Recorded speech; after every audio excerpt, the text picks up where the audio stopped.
আমি আপনাদের সামনে সূরা আহজাবের 21 নম্বর আয়াত তেলাওয়াত করেছি। সেখানে আল্লাহ পাক রব্বুল আলামিন বলেন, লাকাদ কানা লাকুম ফি রাসূলিল্লাহি উসওয়াতুন হাসানা, নিশ্চয় তোমাদের জন্য, অবশ্যই তোমাদের জন্য রাসূল সাল্লাল্লাহু আলাইহি ওয়াসাল্লামের মধ্যে রয়েছে, রাসূলের জিন্দেগীর মধ্যে রয়েছে উত্তম আদর্শ। লিমান কানা ইয়ারজুল্লাহ ওয়াল ইয়াউমাল আখির ওয়া যাকারাল্লাহা কাসীরা। তিন শ্রেণীর লোকদের জন্য আদর্শ। কয় শ্রেণীর লোক? তিন শ্রেণীর লোকদের জন্য আদর্শ। এক নম্বর, লিমান কানা ইয়ারজুল্লাহ ওয়াল ইয়াউমাল আখির। এক নম্বর, যে ব্যক্তি আল্লাহ পাক রব্বুল আলামিনের সাক্ষাৎ পেতে চায়, আল্লাহ পাককে ভয় করে, তার জন্য আদর্শ। যারা ইহুদি, নাসারা, কাফের, বেঈমান, তারপরে ডোনাল্ড ট্রাম্প, এদের জন্য আদর্শ না। কারণ এটা তো আল্লাহকেও ভয় করে না, আল্লাহর সাক্ষাৎও পেতে চায় না। তারা দুনিয়ার ক্ষমতা এবং কি দুনিয়ার যত রকমের এই কি যে বলে মুসলমানদের প্রতি নিপীড়ন নির্যাতন করা, তারা সেগুলা নিয়েই তাদের চিন্তাধারা। সুতরাং এক নম্বর হলো যারা আল্লাহকে পেতে চায়, আল্লাহকে ভয় করে, তাদের জন্য ওয়াল ইয়াউমাল আখিরা। দুই নম্বর হলো যারা আখিরাতকে বিশ্বাস করে, পরকালকে বিশ্বাস করে, তাদের জন্য। তিন নম্বর, ওয়া যাকারাল্লাহা কাসীরা, যারা আল্লাহকে বেশি বেশি স্মরণ করে, যারা আল্লাহকে বেশি বেশি কি করে? স্মরণ করে। এই তিন শ্রেণীর লোকদের জন্য আল্লাহ রাসূল সাল্লাল্লাহু আলাইহি ওয়াসাল্লামের জীবন আদর্শের মধ্যে, আল্লাহ রাসূল সাল্লাল্লাহু আলাইহি ওয়াসাল্লামের জীবনের মধ্যে, জীবনীর মধ্যে আমাদের জন্য কি রয়েছে? আদর্শ রয়েছে। রাসূলের জিন্দেগীর মধ্যে আমাদের জন্য উত্তম আদর্শ রয়েছে। আল্লাহ রাসূল সাল্লাল্লাহু আলাইহি ওয়াসাল্লাম ইরশাদ করে বলেন, বুইসতু লিউতিম্মা মাকারিমাল আখলাক। আল্লাহ পাক রব্বুল আলামিন আমাকে প্রেরণ করেছে উত্তম আদর্শ প্রতিষ্ঠিত করার জন্য। উত্তম আদর্শ প্রতিষ্ঠিত করার জন্য। এখন আমাদের মধ্যে আসেনি উত্তম আদর্শ? রাসূলের আদর্শ আসেনি আমাদের ভিতরে? আমরা রাসূলের আদর্শ ছেড়ে বিজাতির আদর্শ আমাদের ভিতরে ধারণ করতেছি। এই জন্য মুসলমান আজকে অধঃপতনের সর্বনিম্ন পর্যায়ে পৌঁছে গেছে। ঠিক না বেঠিক? আল্লাহ রাসূল সাল্লাল্লাহু আলাইহি ওয়াসাল্লামের চরিত্রের মধ্যে, জিন্দেগীর মধ্যে আমাদের জন্য উত্তম আদর্শ রয়েছে। যুবক হিসাবে রাসূল সাল্লাল্লাহু আলাইহি ওয়াসাল্লাম যুবক হিসাবে যুবকদের জন্য আদর্শ। রাসূল সাল্লাল্লাহু আলাইহি ওয়াসাল্লাম একজন স্বামী হিসাবে স্বামীদের জন্য আদর্শ। রাসূল সাল্লাল্লাহু আলাইহি ওয়াসাল্লাম বাচ্চা যে সময় ছিল, তিনার আখলাক চরিত্র কেমন ছিল? কিশোর অবস্থায় আখলাক চরিত্র কিরকম ছিল, সেই হিসাবে কিশোরদের জন্য আদর্শ। রাসূল সাল্লাল্লাহু আলাইহি ওয়াসাল্লাম একজন বৃদ্ধ হয়েছেন কিনা? রাসূল সাল্লাল্লাহু আলাইহি ওয়াসাল্লাম বৃদ্ধ বয়সে রাসূলের আখলাক চরিত্র কেমন ছিল, সেই হিসাবে একজন বৃদ্ধের জন্য রাসূল সাল্লাল্লাহু আলাইহি ওয়াসাল্লাম আদর্শ। এবং রাসূল সাল্লাল্লাহু আলাইহি ওয়াসাল্লাম একজন প্রেসিডেন্ট হিসাবে, রাসূল সাল্লাল্লাহু আলাইহি ওয়াসাল্লাম যে তার রাষ্ট্র কিভাবে পরিচালনা করেছেন, রাষ্ট্রীয় পর্যায়ের লোকদের জন্য আদর্শ। ঠিক না বেঠিক? রাসূল সাল্লাল্লাহু আলাইহি ওয়াসাল্লাম আমাদের জন্য মডেল, আমাদের জন্য আদর্শ। এই জন্য আল্লাহ পাক রব্বুল আলামিন বলেন, লাকাদ কানা লাকুম ফি রাসূলিল্লাহি উসওয়াতুন হাসানা। নিশ্চয় আল্লাহ রাসূল সাল্লাল্লাহু আলাইহি ওয়াসাল্লামের জিন্দেগীর মধ্যে রয়েছে আই ফি সিরাতি রাসূলিল্লাহ, অর্থাৎ আল্লাহ রাসূল সাল্লাল্লাহু আলাইহি ওয়াসাল্লাম সিরাতের মধ্যে তোমাদের জন্য রয়েছে উত্তম আদর্শ। রাসূল সাল্লাল্লাহু আলাইহি ওয়াসাল্লামের জন্মের আগে, রাসূল সাল্লাল্লাহু আলাইহি ওয়াসাল্লামের নবুয়তের আগে 40 বছরের আগে যে জিন্দেগি ছিল, এই জিন্দেগির নাম, এই জিন্দেগিটা আমাদের জন্য করণীয় কিছু নাই, জানার আছে। এটা হলো মিলাদ। রাসূলের জন্ম বৃত্তান্ত, কিভাবে জীবন যাপন করেছেন, এটার মধ্যে আমাদের জানার আছে, পালনীয় কিছু নাই। কিন্তু রাসূল সাল্লাল্লাহু আলাইহি ওয়াসাল্লামের 63 বছর জিন্দেগির মধ্যে 40 বছর জিন্দেগিতে নবুয়ত প্রাপ্ত হয়েছেন। 40 বছর নবুয়ত প্রাপ্ত হওয়ার পর থেকে নিয়ে 23 বছরের জিন্দেগি আমাদের জন্য করণীয়, আমাদের জন্য মডেল। ওখানের মধ্যে আমাদের যেগুলা রাসূল সাল্লাল্লাহু আলাইহি সাল্লাম আমাদের জন্য আদেশ করেছেন সেগুলো আমাদের জন্য পালনীয়, যেগুলা নিষেধ করেছেন সেগুলো আমাদের জন্য বর্জনীয়। রাসূল সাল্লাল্লাহু আলাইহি ওয়াসাল্লামের জিন্দেগির 3টা অংশ। একটা অংশ হলো কবলাল নবুয়ত, নবুয়তের আগের জিন্দেগি। এটা আমাদের জন্য জানার আছে, পালনীয় নাই। এটাকে বলা হয় মিলাদুন নবী সাল্লাল্লাহু আলাইহি ওয়াসাল্লাম। আর রাসূল সাল্লাল্লাহু আলাইহি ওয়াসাল্লামের 40 বছর জিন্দেগির পরে যে জিন্দেগিটা ছিল তাহার আবার দুইটা অংশ রয়েছে, 2টা শ্রেণী রয়েছে। একটা হলো মাক্কি জীবনী, আরেকটা হলো মাদানী জীবনী। রাসূল সাল্লাল্লাহু আলাইহি ওয়াসাল্লাম 13 বছর মাক্কি জীবনী ছিল, সেটা ছিল দাওয়াত ও তাবলীগ। এখানে দাওয়াত ও তাবলীগের ব্যাপারে বেশি রাসূল সাল্লাল্লাহু আলাইহি ওয়াসাল্লাম ফিকির করেছেন। আর মদিনায় যাওয়ার পরে বেশিরভাগ আল্লাহ রাসূল সাল্লাল্লাহু আলাইহি ওয়াসাল্লাম জিহাদ করেছেন, যুদ্ধ করেছেন। এই 3টা অংশ মিলাইয়া হলো রাসূল সাল্লাল্লাহু আলাইহি ওয়াসাল্লামের জিন্দেগি, রাসূল সাল্লাল্লাহু আলাইহি ওয়াসাল্লামের সিরাত। রাসূল সাল্লাল্লাহু আলাইহি ওয়াসাল্লামের সিরাত প্রথম শুরু হয়েছে কি দ্বারায়? রাসূল সাল্লাল্লাহু আলাইহি ওয়াসাল্লামের প্রথম সিরাত শুরু হয়েছে মিলাদ দ্বারায়। কি দ্বারা শুরু হয়েছে? মিলাদ দ্বারা শুরু হয়েছে। মিলাদ মানে কি? জন্ম বৃত্তান্ত। মনে রাখতে হবে, গত জুমায় আলোচনা করেছি।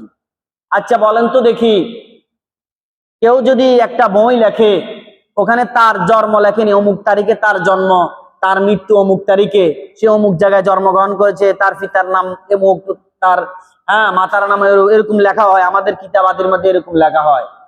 এরপরে তার মূল বক্তব্য পরে শুরু হয়।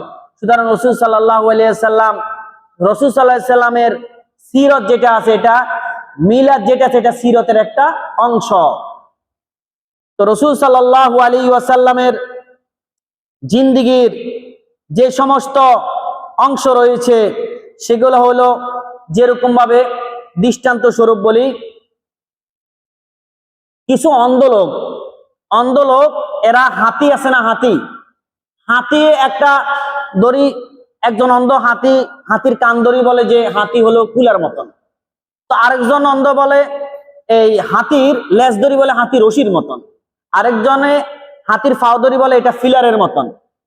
এখন 3 জনে ঝগড়া লাগার পরে বলে না হাতি কুলার মতন হবে, আরেকজন বলে না হাতি রশির মতন হবে, না আরেকজন বলে হাতি ফিলারের মতন হবে। যখন তারা চিকিৎসার মাধ্যমে যখন তারা ফিরে পেল, চোখের পাওয়ার ফিরে পেল, এরপরে দেখে ওরে হাতির কান হলো হাতির একটা অংশ, পাও হাতির একটা অংশ, তারপর লেজ হাতির একটা অংশ, সুতরাং সব মিলে হলো একটা হাতি। সুতরাং রাসূল সাল্লাল্লাহু আলাইহি ওয়াসাল্লামের মিলাদ, রাসূল সাল্লাল্লাহু আলাইহি ওয়াসাল্লামের সিরাত, অর্থাৎ প্রথম নম্বর শুরু হয়েছে রাসূল সাল্লাল্লাহু আলাইহি ওয়াসাল্লামের জিন্দেগি মিলাদ দ্বারা, জন্ম দ্বারায়। এরপরে রাসূল সাল্লাল্লাহু আলাইহি ওয়াসাল্লামের সূরত কেমন, বডি স্ট্রাকচার ছিল, কিরকম সুন্দর ছিল এটা। এরপরে রাসূল সাল্লাল্লাহু আলাইহি ওয়াসাল্লামের নবুয়তের দলিল প্রমাণ এগুলা। এরপরে রাসূল সাল্লাল্লাহু আলাইহি ওয়াসাল্লামের মুজিজা কি রাসূল সাল্লাল্লাহু আলাইহি ওয়াসাল্লাম অলৌকিক ঘটনা ঘটেছে, এগুলা আখলাক চরিত্র সবগুলা মিলাইলো সিরাতুন নববী সাল্লাল্লাহু আলাইহি ওয়াসাল্লাম। একটা থেকে আরেকটা বাদ না, রাসূলের জিন্দেগি বাদ নাই, সবগুলার নাম হলো সিরাতুন নবী সাল্লাল্লাহু আলাইহি ওয়াসাল্লাম। কেউ বলে মিলাদ, রাসূল সাল্লাল্লাহু আলাইহি ওয়াসাল্লাম, কেউ মিলাদ নিয়ে ব্যস্ত, আবার সিরাতকে বাদ দেয়, আবার কেউ সিরাতকে ধরে আবার মিলাদকে বাদ দেয়। এটা বাদ দেওয়ার কোনো কি নাই, সুযোগ নাই, সবকিছু মিলাই রাসূল সাল্লাল্লাহু আলাইহি ওয়াসাল্লামের জিন্দেগি। কিন্তু আমাদের বুঝতে হবে যে 40 বছর আগের জিন্দেগি যেটা ছিল এটা আমাদের জন্য পালনীয় নয়, এটা আমাদের জন্য কি জানা। আর 40 বছরের পরে 23 বছর জিন্দেগি হলো আমাদের জন্য মডেল, আমাদের জন্য এখানে করণীয় আছে, বর্জনীয় আছে, ঠিক না বে ঠিক? রাসূল সাল্লাল্লাহু আলাইহি ওয়াসাল্লামের আখলাক চরিত্র কেমন ছিল এগুলা আমাদেরকে জানতে হবে। রাসূল সাল্লাল্লাহু আলাইহি ওয়াসাল্লামের আখলাক আল্লাহ পাক রব্বুল আলামিন বলেন, আল্লাহ পাক রব্বুল আলামিন নুন ওয়াল কলামি, ওটার মধ্যে আল্লাহ পাক রব্বুল আলামিন সূরা নুন ওয়াল কলামের মধ্যে আল্লাহ পাক রব্বুল আলামিন উল্লেখ করে বলেছেন, নুন ওয়াল কলামি ওয়া মা ইয়াসতুরুন, নুনের কসম খেয়ে আল্লাহ পাক রব্বুল আলামিন বলেন ওয়াল কলামি ওয়া মা ইয়াসতুরুন, কলমের কসম খেয়ে আল্লাহ পাক রব্বুল আলামিন বলেন ওয়া মা ইয়াসতুরুন, আর যেটার মধ্যে লেখা হয় যে ফেরেশতারা লেখে ওটার কসম খেয়ে আল্লাহ পাক রব্বুল আলামিন বলেন নুন ওয়াল কলামি ওয়া মা ইয়াসতুরুন মা আনতা বিনিমাতি রাব্বিকা বিমাজনুন।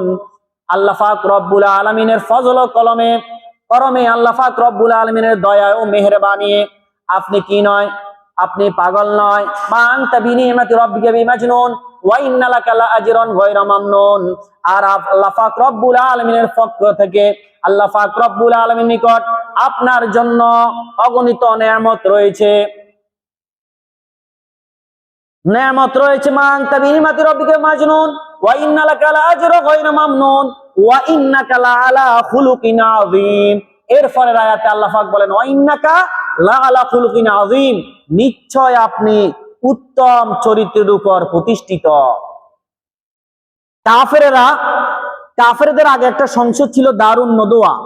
দারুন নদওয়ার মধ্যে তারা সবাই পরামর্শ করলো মুহাম্মদকে কি বলা যায়, মুহাম্মদকে এমন একটা উপাধি দিতে হবে যার দ্বারা যে নামে যে উপাধি দ্বারা মানুষ তাকে অসম্মানী করবে এবং তাকে তিরস্কার করে তাকে ডাকবে।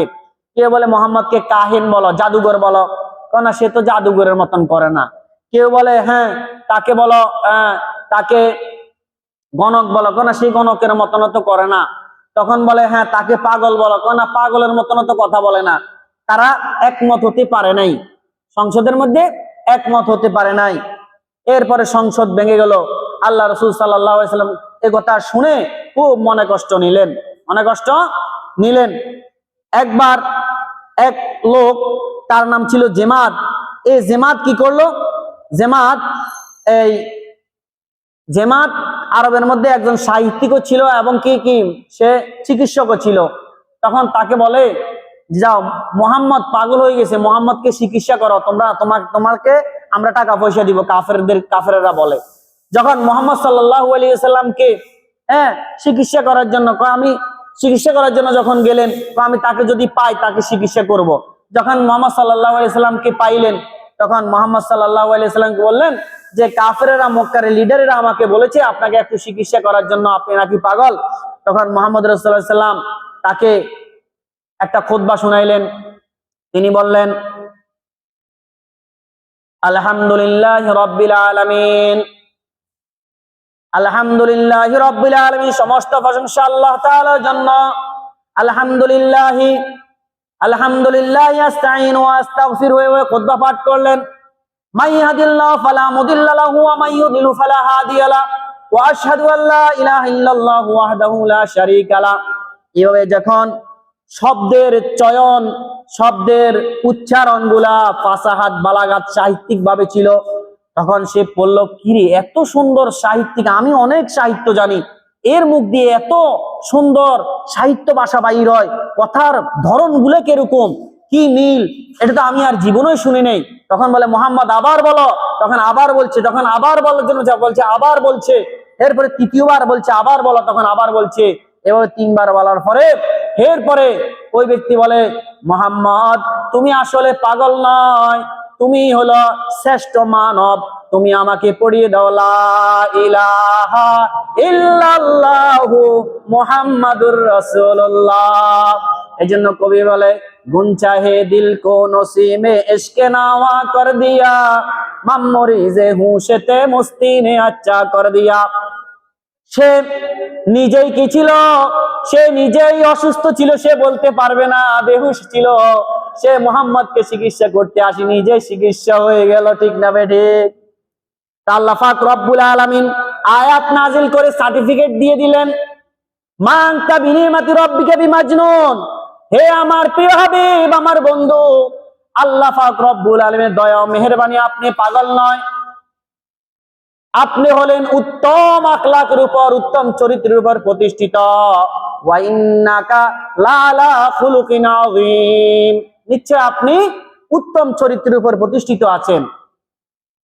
ফাসাতুবসিরু ওয়া ইউবসিরুন বিআইকুমুল মাফতুন, তারাও অতি সত্তর দেখবে, আপনি অতি সত্তর দেখবেন। আসলে কারা পাগল, আসলে কারা পাগল। এভাবে রাসূল সাল্লাল্লাহু আলাইহি সাল্লাম উত্তম চরিত্র, উত্তম আখলাক রসুলের ছিল। এটা স্বয়ং আল্লাহ পাক রব্বুল আলামিন নিজেই সার্টিফিকেট দিয়ে দিয়েছেন। আল্লাহ পাক রব্বুল আলামিন নিজে তিনাকে সার্টিফিকেট দিয়েছেন। আল্লাহ রাসূল সাল্লাল্লাহু আলাইহি ওয়াসাল্লামের আখলাক চরিত্র কেমন ছিল? হযরত আনাস রাদিয়াল্লাহু তাআলা আনহু থেকে হাদিসটি বর্ণিত। ক্বালা, তিনি বলেন, খাদামতুন নবী সাল্লাল্লাহু আলাইহি ওয়াসাল্লাম 10 সিনিন। তিনি বলেন, আমি আল্লাহ রাসূল সাল্লাল্লাহু আলাইহি ওয়াসাল্লামের 10 বছর খেদমত করেছি। ফামা ক্বালা লি ওয়ালা লিমা সানাতা ওয়ালা আল্লাহ সানাতা। আল্লাহ রাসূল আমাকে কখনো এই কথা বলে নাই, এই কাজ কেন করলে না, আবার এই কাজ কেন করলে। আমরা আমাদের তো খাদেম থাকলে, এই তুমি এটা করো নাই, এটা করছো, এটা করছো, কি ধমকি হামকি ধমকি, অনেক তাকে মানসিক ভাবে আমরা তাকে প্রেসার দিই, ঠিক না বেঠিক? তিনি বলেন 10 বছর খেদমত করেছি, কখনো আমাকে বলে নাই, হ্যাঁ এটা হয় নাই, উফ ও শব্দটাও বলে নাই, উফ শব্দটা বলে না, এটাও বলে নাই, এটা কেন করেছো, ওটা কেন করে নাই, এটাও বলে নাই। একথা কে বলেন? তিনার খাদেম আনাস রাদিয়াল্লাহু তাআলা আনহু বলেন। রসুলের আখলাক ছিল এরকম। আখলাক আবার 3 প্রকার। আখলাক কত প্রকার? আখলাক 3 প্রকার। একটা হলো খুলুকে হাসান, আর একটা হলো খুলুকে কারিম, আর একটা হলো খুলুকে আযীম। প্রথম নম্বর আখলাক যেটা হাসান, একটু খেয়াল করি ভাই, খুলুকে হাসান কাকে বলে? যে অন্যায়ের প্রতিবাদ অন্যায় দ্বারা করা। যেমন নাকি আপনাকে কেউ একটা কাউকে কেউ একটা সর দিচ্ছে, তখন আপনিও তাকে হুবহু ওইভাবে আঘাত করে একটা সর দিলেন, এটা হলো খুলুকে হাসান। অর্থাৎ কমও করলেন না, বেশও করলেন না। আপনার একটা দাঁত ভেঙে ফেলছে, আপনি তাকে হুবহু একটা দাঁত ভেঙে ফেলছেন, এটা জায়েজ। জায়েজ কিভাবে? এটা তো শরীয়তের মাসালা অনুযায়ী যদি এরকম যদি বিচার এভাবে হবে, বিচার কি এভাবে হওয়া উচিত, এভাবে হয়। আসিন্নু বিসিন্নি ওয়াল আইনু বিল আইন, একটা চোখ উপড়ে ফেললে তার একটা চোখ উপড়ে ফেলা হবে, একটা দাঁত ভেঙে ফেললে তার একটা হুবহু একটা দাঁত ভেঙে ফেলা হবে। এটা হলো খুলুকে হাসান। আর খুলুকে কারিম কাকে বলা হয়? খুলুকে কারিম বলা হয় যে আপনাকে সে আঘাত করেছে, কিন্তু আপনি তাকে আঘাত না করে তাকে মাফ করে দিলেন। তাকে কি করে দিলেন? মাফ করে দিলেন। এটা হলো খুলুকে কারিম। আর খুলুকে আযীম কি? আপনাকে কেউ আঘাত করেছে, আপনার প্রতি অন্যায় করেছে, জুলুম করেছে, আপনি তাকে আঘাতও করলেন না, তাকে মাফ করে দিলেন। মাফ করে দেওয়ার পরে তার প্রতি কিছু আবার দয়াও করে দিলেন। তার প্রতি কি করে দিলেন? দয়াও করে দিলেন। এটা হলো খুলুকে আযীম। অর্থাৎ ভাই, আপনি আমাকে মেরেছেন, আমি আল্লাহর রাস্তায় আপনাকে মাফ করে দিলাম, প্রতিশোধ দিব না। তো আপনি যে আমাকে মারছেন, আপনার হাতে হয়তো ব্যথা পেয়েছেন মনে হয়, তা হ্যাঁ, এভাবে তাকে আবার কি দয়া করে দেওয়া, এটা হলো খুলুকে আযীম। আল্লাহ রাসূল সাল্লাল্লাহু আলাইহি সাল্লামের আখলাক ছিল খুলুকে আযীম। বলে সুবহানাল্লাহ, কি ছিল? খুলুকে আযীম। এই জন্য আল্লাহ রাসূল সাল্লাল্লাহু আলাইহি আল্লাহ পাক রব্বুল আলামিন বলেন, ওয়া ইন্নাকা লাআলা খুলুকিন আযীম, নিশ্চয় আপনি উত্তম চরিত্রের উপর প্রতিষ্ঠিত। খুলুকে হাসানও বলে নাই, খুলুকে কারিমও বলে নাই, কি বলেছেন? খুলুকে আযীম বলেছেন। আল্লাহ রাসূল সাল্লাল্লাহু আলাইহি ওয়াসাল্লাম একবার, রাসূলের চরিত্র কেমন ছিল? এক ইহুদি একা পাইয়া রাসূলকে একা পাইয়া রাসূল সাল্লাল্লাহু আলাইহি ওয়াসাল্লামকে তলোয়ার দ্বারায় মাটিতে শোয়া দিলেন। মাটিতে শোয়া দেওয়ার পরে যে মুহূর্তে রাসূল সাল্লাল্লাহু আলাইহি ওয়াসাল্লামের জানটা নিয়ে নেবেন, তখন বলে, হে মুহাম্মদ, তোমাকে এখন আমার হাত থেকে কে বাঁচাবে? তখন রাসূল সাল্লাল্লাহু আলাইহি ওয়াসাল্লাম উত্তর দেন, হে ইহুদি, আমাকে আমার রব তোমার হাত থেকে বাঁচাবে। এ কথা বলার সাথে সাথে ইহুদির হাত কাঁপতে কাঁপতে তার তলোয়ারটা পড়ে গেল। রাহমাতাল লিল আলামিন নিজে তলোয়ারটা হাতে নিয়া আবার ইহুদিকে মাটিতে ফালাইয়া দিলেন। এরপরে বলল, হে ইহুদি, এখন বলো আমার হাত থেকে তোমাকে কে বাঁচাবে? তখন ইহুদি বলে, মুহাম্মদ, তুমি আমাকে বাঁচাবে, তুমি আমাকে না বাঁচাইলে আর কেউ বাঁচাবে না, তুমি আমাকে প্রাণ ভিক্ষা দাও। তখন মুহাম্মদ সাল্লাল্লাহু আলাইহি সাল্লাম বলেন, ইহুদি, তুমি এভাবে বলো না, তুমি বলো আমাকে আমার আল্লাহ বাঁচাবে। তাকে ওই মুহূর্তে কালিমার দাওয়াত দিচ্ছে। কিসের দাওয়াত দিচ্ছে?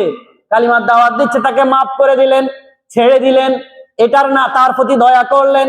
এটার নাম হলো খুলুকে আযীম। এটার নাম হলো কি? খুলুকে আযীম। এক মক্কার এক কাফের এক ইহুদি মসজিদে নববীর মধ্যে গিয়া পেশাব করে দিলেন। পেশাব করে দেওয়ার পরে তখন সাহাবারা বড় বড় চক্ষু তার দিকে তাকাইয়া তাকে আক্রমণ করার জন্য আসলেন। আল্লাহ রাসূল সাল্লাল্লাহু আলাইহি ওয়াসাল্লাম রাহমাতাল লিল আলামিন বাধা দিলেন, থামো থামো থামো, তাকে বাধা দিও না, কারণ বাধা দিলে তার প্রস্রাবের ক্ষতি হবে, তার প্রস্রাব ঠিক মতন হবে না। যখন প্রস্রাবটা শেষ হয়ে গেল তখন আল্লাহ রাসূল তার কাছে আসিয়া বলল, ভাই, এটা হলো মুসলমানদের ইবাদতখানা, এখানে মুসলমানেরা ইবাদত করে, এখানে প্রস্রাবের জায়গা নয়, তুমি এখানে প্রস্রাব করেছো, ভুল করেছো। রাসূল নিজে এগুলাকে পরিষ্কার করছেন।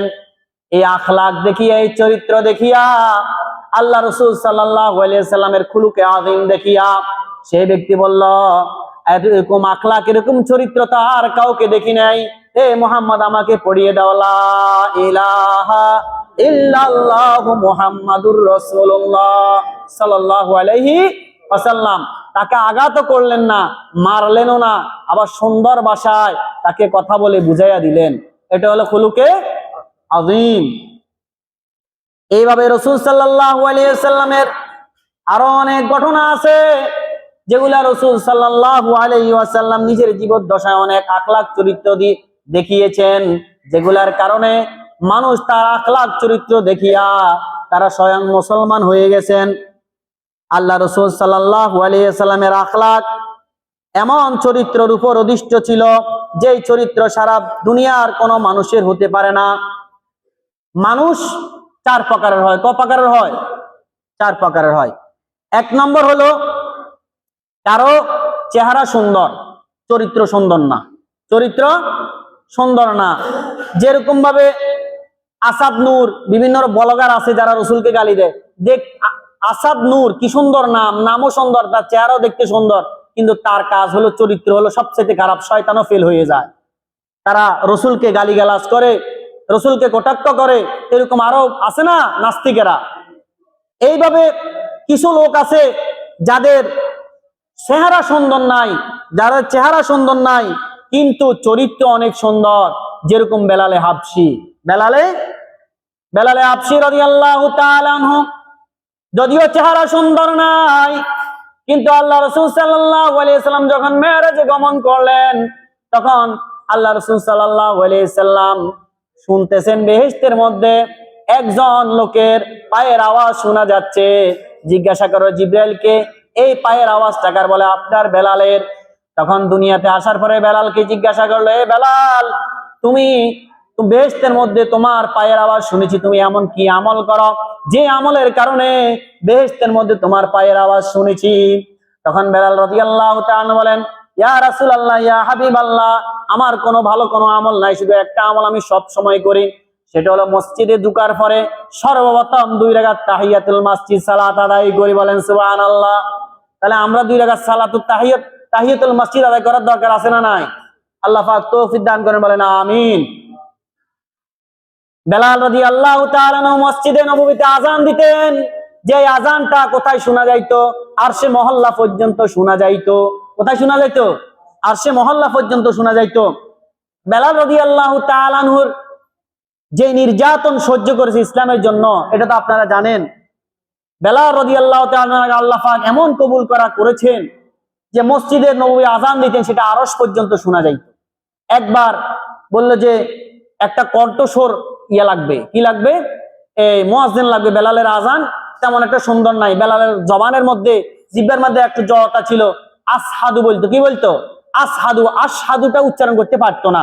এটা আল্লাহ পাক রব্বুল আলামিনের ইচ্ছা। হ্যাঁ, যাকে যেভাবে কণ্ঠ দেয় এটা আল্লাহ পাক। সবচেয়ে আল্লাহর কাছে দামি হলো ইন্না ইনদাল্লাহি আতকাকুম, ইন্না আকরামাকুম ইনদাল্লাহি আতকাকুম। আল্লাহ পাক রব্বুল আলামিনের নিকট সম্মানিত, আল্লাহ পাক রব্বুল আলামিনের কাছে সবচেয়ে প্রিয় হলো তাকওয়া। কি? তাকওয়া। যার কাছে যত বেশি তাকওয়া থাকবে সে আল্লাহ পাকের তত বেশি প্রিয় বান্দা হবে। তো তিনার কাছে ছিল তাকওয়া। তখন তিনাকে বাদ দিয়া একজন মুয়াজ্জিন ঠিক করলো যার কণ্ঠ সুন্দর ছিল। তখন আযান দিল, ফজরের আযান দেওয়ার পরে এরপরে জিবরাইল আলাইহিস সালাম আসিয়া বলল, আজকে কি মসজিদ নববীতে ফজরের আযান হয় নাই? বলে যে আযান তো হয়েছে, সুন্দর কণ্ঠে আযান দেওয়া হয়েছে। বলে আজকে তো আরশ পর্যন্ত আজান পৌঁছে নাই, বেলালের আজান আরশ পর্যন্ত পৌঁছতো। তাহলে আল্লাহর কাছে কি দামি? কি তাকওয়া। কণ্ঠের, আমরা তো কণ্ঠের পাগল, যে বক্তা কণ্ঠ দিয়ে ওয়াজ করবে, হ্যাঁ, তার পাগল হয়ে যায়, অথচ তার কণ্ঠের দিকে আমরা তাকাই, সুরের দিকে তাকাই, কি বলছে আর বলতে পারি না, কি বলছে আর পরে বলতে পারি না। অথচ দেখতে হবে কি বলেছে, ওই কথাটা শুনতে হবে, ওটার উপর আমল করতে হবে। হ্যাঁ, তবে যদি নিজের ভিতরে যদি তাকওয়া থাকে, যে বক্তার ভিতরে তাকওয়া থাকবে যে আমি নিজে আমল করার জন্য বলতেছি, আর শূন্যওয়ালা বলবে আমলের নিয়তে শুনে, তাহলে এটার দ্বারাই হেদায়েতের বাতি যিনি জ্বালিয়ে দিবেন তিনি কে? আল্লাহ। যাই হোক, কিছু মানুষের চেহারা সুন্দর, চেহারা সুন্দর নয়, চরিত্র সুন্দর। আবার কিছু লোক এরকম আছে যাদের চেহারাও সুন্দর নয়, যাদের চরিত্র সুন্দর নাই। আছে না নাই? ফেরাউনের চেহারা সুন্দর নেই, আখলাক চরিত্র সুন্দর নেই। চেহারা, ফেরাউনের চেহারাও সুন্দর নাই, চরিত্র সুন্দর নাই, এবং কি আবু জাহেলের চেহারাও সুন্দর নয়, চরিত্র সুন্দর নাই। আরেক প্রকারের মানুষ হলো যার চেহারাও সুন্দর, যার বডিও সুন্দর, যার চরিত্র সুন্দর। তিনি কে? তিনি আর কেউ নয়, তিনি হলেন আমার নবী, আপনার নবী, দয়ার নবী, মায়ার নবী, রাহমাতুল লিল আলামিন, মুহাম্মাদুর রাসূলুল্লাহ সাল্লাল্লাহু আলাইহি ওয়াসাল্লাম। তিনার মতন এত সুন্দর মানুষ পৃথিবীতে আল্লাহ পাক রব্বুল আলামিন আর পাঠান নাই। আমার নবী কিরকম সুন্দর ছিলেন? আমার নবী এরকম সুন্দর ছিলেন যে ইউসুফ আলাইহিস সালামকে সৌন্দর্য যা দেওয়া হয়েছে, সুন্দর ননি। ইউসুফ আলাইহিস সালামের চেহারা এত সুন্দর ছিল, কিতাবের মধ্যে আসছে যে রাসূল সাল্লাল্লাহু আলাইহি সাল্লামের সৌন্দর্যের অর্ধেক ইউসুফ আলাইহিস সালামকে দেওয়া হয়েছে, আর অর্ধেক দ্বারাই সারা পৃথিবীর সৌন্দর্য সৃষ্টি করে। যে জন্য আমি আপনি সৌন্দর্য, বিভিন্ন মানুষ সৌন্দর্য, ফুল সৌন্দর্য, চন্দ্র সৌন্দর্য, এবং কি চাঁদ সৌন্দর্য, এগুলা পৃথিবী সুন্দর, যত সুন্দর আছে সবগুলো এটার একটা অংশ। রাসূল সাল্লাল্লাহু আলাইহি সাল্লাম এরকম সুন্দর ছিল, চাঁদের চেয়েও বেশি সুন্দর ছিল। আম্মা জান আয়েশা রাদিয়াল্লাহু তাআলা আনহা বলেন, ওয়ালিল আফাকি ওয়ালানা শামসুন, ওয়ালিল আফাকি শামসুন, ওয়ালিল আফাকি শামসুন ওয়ালানা শামসুন। আসমানের একটা কি রয়েছে? সূর্য রয়েছে, আমারও একটা সূর্য রয়েছে।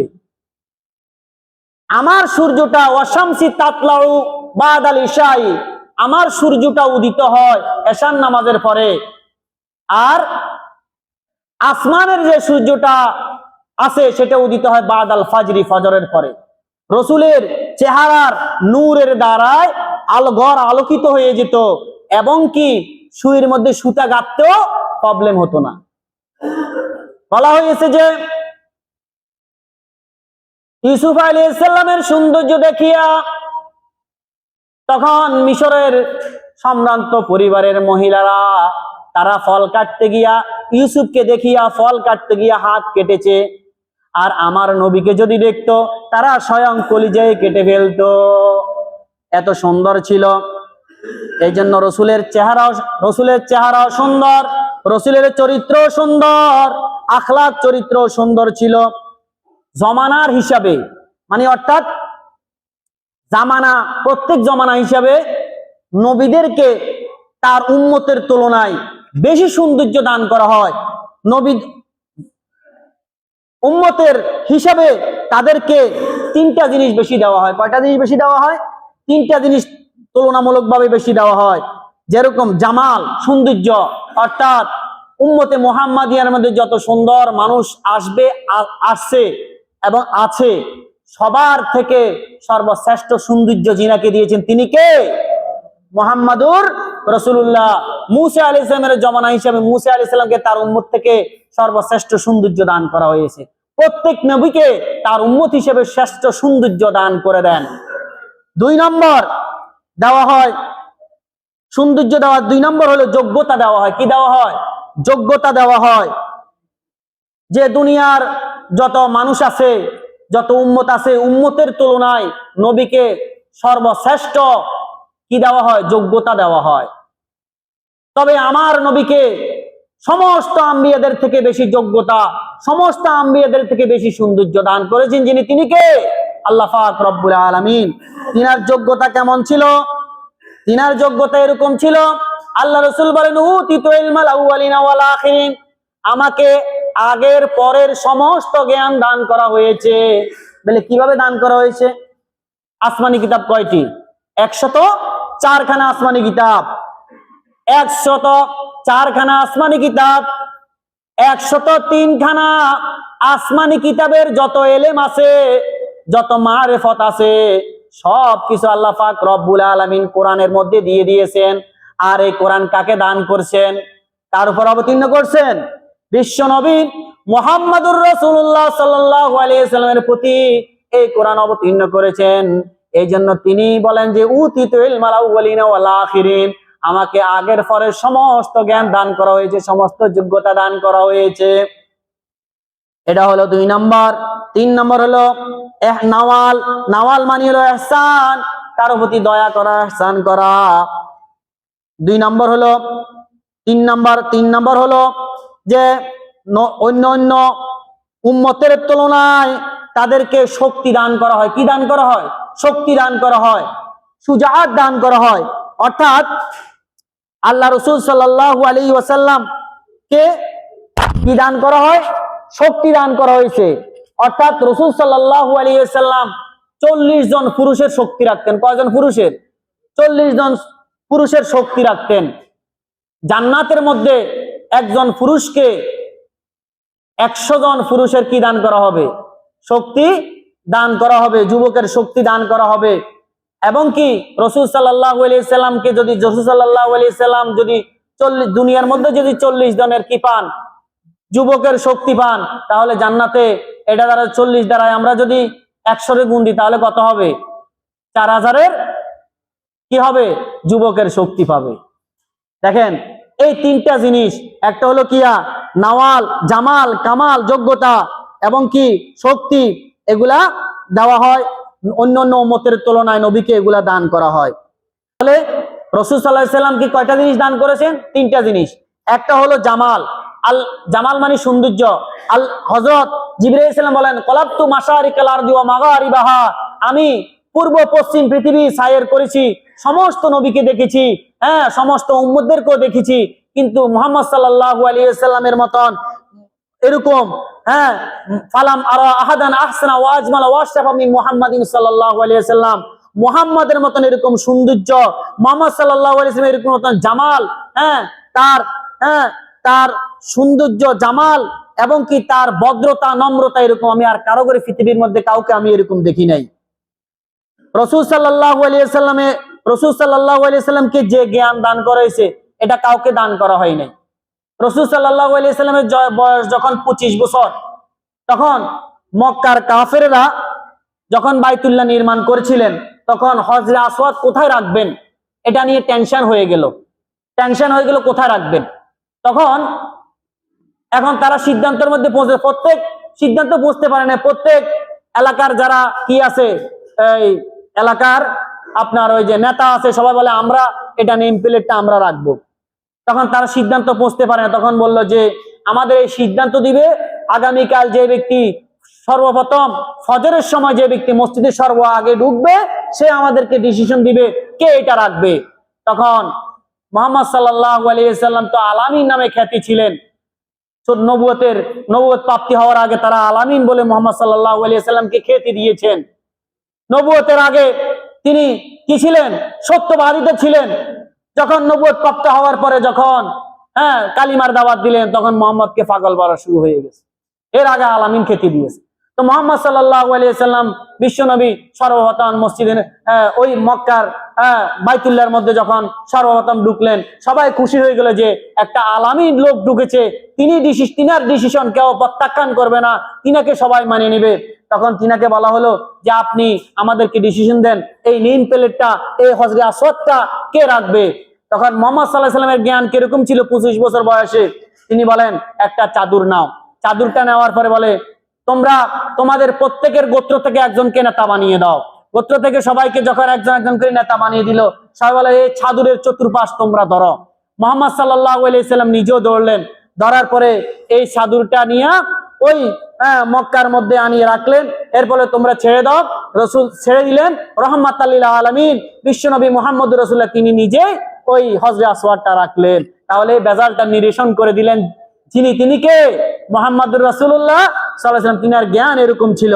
তাহলে উম্মত হিসেবে তিনটা উম্মতের তুলনায় তাদের নবীকে তিনটা জিনিস দেওয়া হয়। একটা হলো জামাল, সৌন্দর্য, আরেকটা হলো কি দেওয়া হয়? যোগ্যতা দেওয়া হয়। আরেকটা হলো শক্তি দেওয়া হয়, আকল দেওয়া হয়, জ্ঞান দেওয়া হয়, এবং কি দেওয়া হয়? শক্তি দেওয়া হয়। এই তিনটা জিনিস তাদেরকে দেওয়া হয়। এবং মানুষকে মহব্বত করে চার কারণে। আমরা রসুলকে মহব্বত করব, যে চার যোগ্যতা থাকলে মানুষকে মহব্বত করে। এট আ টাইম একজন লোকের ভিতরে এই চারটা যোগ্যতা থাকে না। এই চারটা যোগ্যতা একমাত্র আমার নবী, আপনার নবী, দয়ার নবী রহমাতুল লিল আলামিনের নিকটে ছিল। ইনশাআল্লাহ আগামী জুমায় রাসূল সাল্লাল্লাহু আলাইহি ওয়াসাল্লাম আখলাক ও আদর্শ নিয়ে বাকি অংশটুকু আলোচনা করব। আজকে এই পর্যন্ত। আল্লাহ পাক রব্বুল আলামিন আমাদেরকে বুঝাইবার আমল করার তৌফিক দান করেন। ওয়া মা আলাইহিল বালাগ।